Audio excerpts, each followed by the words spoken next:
instead of doing too much celebrating of myself, I want to celebrate others and things that are near and dear to my heart. One of those things is reading. Do y'all love reading? Are y'all big readers? Love it.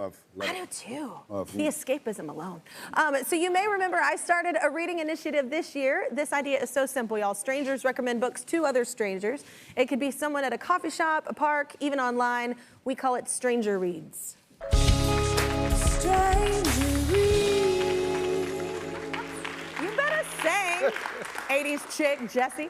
After our first Stranger Reads segment, thousands of you took to the comments to recommend books. I was so blown away. I also matched two people in my audience who exchanged their favorites. They're back with us now, so please welcome Hayley and Kevin. Just to recap, y'all had never met each other and you'd never read these books, right? No. Right. Okay, so what do you think? What ended up happening?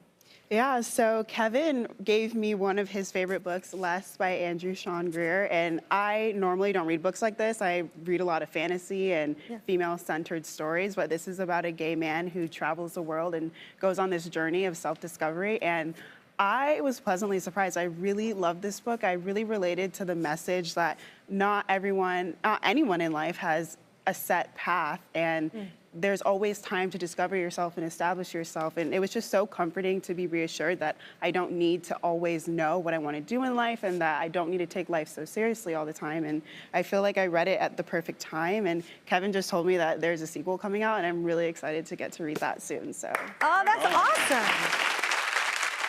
Kevin, what about you? Yeah, so Hayley gave me an Ember in the Ashes by Sabaa Tahir. It's a young adult fantasy book. Young adult generally isn't a genre I gravitate towards, so going into this, I didn't really know what to expect, but Hayley said this book was the first time that she felt represented, and to me, being gay, finding representation and stuff like that is so important, so I knew this was gonna be special.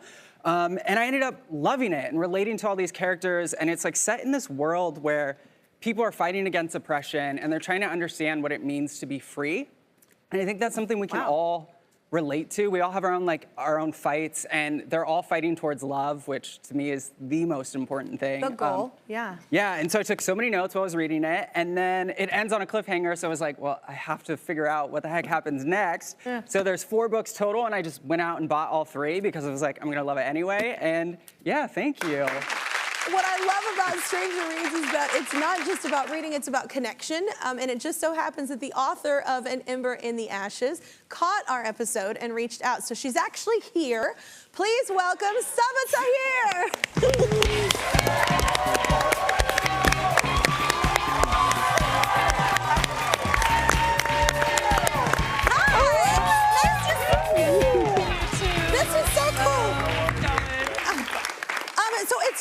To meet you. Say hi to everyone. Hello. Hi, nice to meet you. I love that you caught the episode, and it was so probably random for you to see it. Oh my God, it was crazy.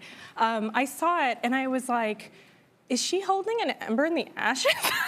And it's like seeing your kid on TV. You know, it's just such a crazy moment. And I think what hit me about it was, you know, writing is such an isolated job. You do it alone, you eat lots of chocolate, you cry a lot into your pages. Same thing with writing songs, by the way. Yeah, so you know.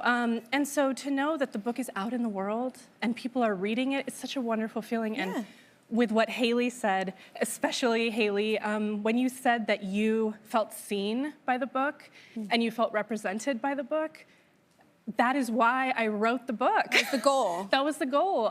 You know, I was a little kid growing up in the Mojave Desert.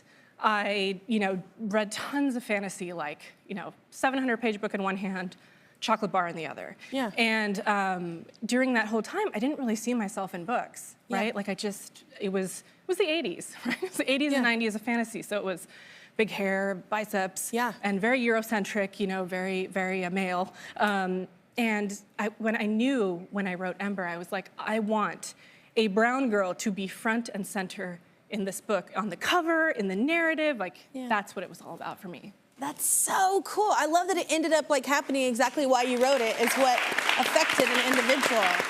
Well, Hayley and Kevin loved An Ember in the Ashes, and since this is Stranger Reads, we wanted everyone to have it. So you're all going home with a copy. And you have a new book out, and that's more autobiographical, right? Yes, I do have a new book out. It took me 15 years to write the new book.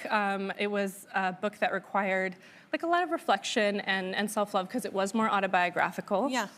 It's called All My Rage. It takes place in the Mojave Desert. I love the title. Yes. Okay. Yes. If you are a 90s rock fan, you know where that title came from. I love it. So it takes place in the desert. It's about two kids growing up in a place that seems to kind of want to destroy them. And one is Noor. She wants to leave and go to college, but she has a family member who doesn't want her to go. And the other is Salahuddin, and he is trying to keep afloat a business that his parents loved. And so it's about these kids and the choices they make. They don't have a lot of support. They're really alone. And I felt that as a young person. Yeah. And so I wanted to put that in a book. And the heart of that book and the heart of all of my work, even though All My Rage is contemporary, it's not fantasy, but the heart of it is hope, ultimately. And hope is sort of what the characters hold on to in Ember. And that's what gets them through 4 books of me being an awful, evil author and torturing them. Yeah. And it gets them... A really good one. Thank you. And it gets them through All My Rage, too. Because that's what got me through most of my life. So. I think it's what gets us through life in general, hope. Yeah.